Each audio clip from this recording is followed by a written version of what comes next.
নমস্কার, সুপ্রভাত। আমি ডক্টর মহাশ্বেতা ভৌমিক দত্ত, বিধানচন্দ্র কৃষি বিশ্ববিদ্যালয়ের গ্রামীণ কৃষি মৌসুম সেবা প্রকল্পের কৃষি আবহাওয়াবিদ হিসাবে কাজ করি এবং অ্যাজ টেকনিক্যাল অফিসার অব গ্রামীণ কৃষি মৌসুম সেবা প্রকল্প আমি প্রায়ই নদিয়া জেলার বিধানচন্দ্র কৃষি বিশ্ববিদ্যালয়ের অদূরে হরিণঘাটা ব্লকের থানসারা গ্রামে আসি এবং এখানকার কৃষিজীবী মানুষদের পাশে থাকার প্রাণপণ চেষ্টা করি। এবং আজ এই জমি পরিদর্শনে এসে কিছু কৃষক বন্ধু, কিছু মানুষ আমার পাশে রয়েছেন এবং তাদেরই সঙ্গে আমি আজকে একটু আলাপচারিতা করছি।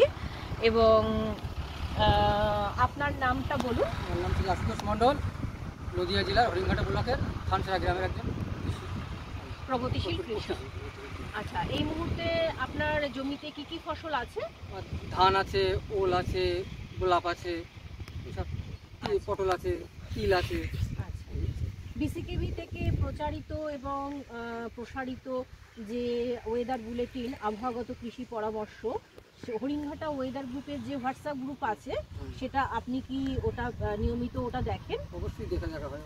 এবং সেখান থেকে আপনি কি কিছু ওটা থেকে কিছু উপকৃত হন? হ্যাঁ, অবশ্যই। এই যে বৃষ্টি, বিশেষ করে বৃষ্টি আসার আগে ভাগে আমরা জমিতে সেচ দেওয়া বা আবহাওয়াবিদের এসবগুলো জানতে পারি।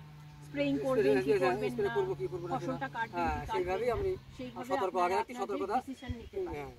তো সেই জায়গায় গত বছরের যেটা মে মাসে, বৈশাখ মাসে যে রেমাল সাইক্লোনটা হয়েছিল, সেই সম্পর্কে আপনাদের কিছু বুলেটিনের মাধ্যমে আগাম কিছু কি সতর্ক দেওয়া হয়েছিল? হ্যাঁ, অবশ্যই দেওয়া হয়েছিল। তাতে আমরা মোটামুটি মাঠের ধানটা অন্তত 80% ধান আমরা কেটে গুটিয়ে নিতে পেরেছি। হয়তো কিছু ছিল, তারপরে আরও বেশি একটু ক্ষতি হয়েছিল। 5 থেকে 10% কলা, পেঁপে এইসবের মধ্যে বেশি বিশেষ ক্ষতি হয়েছিল। তিল, হ্যাঁ, মোটামুটি নিচে 5 থেকে 10, উপরে 40-50% হারে মানসিক ক্ষতি হয়েছিল কলা, পেঁপের উপরে। তিল তো যেটা উনি বললেন, আমাদের যিনি ভাই বা বন্ধু, উনি যিনি যেটা বললেন যে রেমাল সাইক্লোনের সময় আগাম সতর্কবার্তা থাকায় ওনারা প্রায় 80 থেকে 90% ধানটা তো কেটে নিয়েছিলেনই, কিন্তু মাটিতে থাকা কিছু সবজি, তারপরে কলা, পেঁপে এবং তিল, এগুলোর একটু ক্ষতি হয়েছিল। সর্বনিম্ন 5% এবং সর্বোচ্চ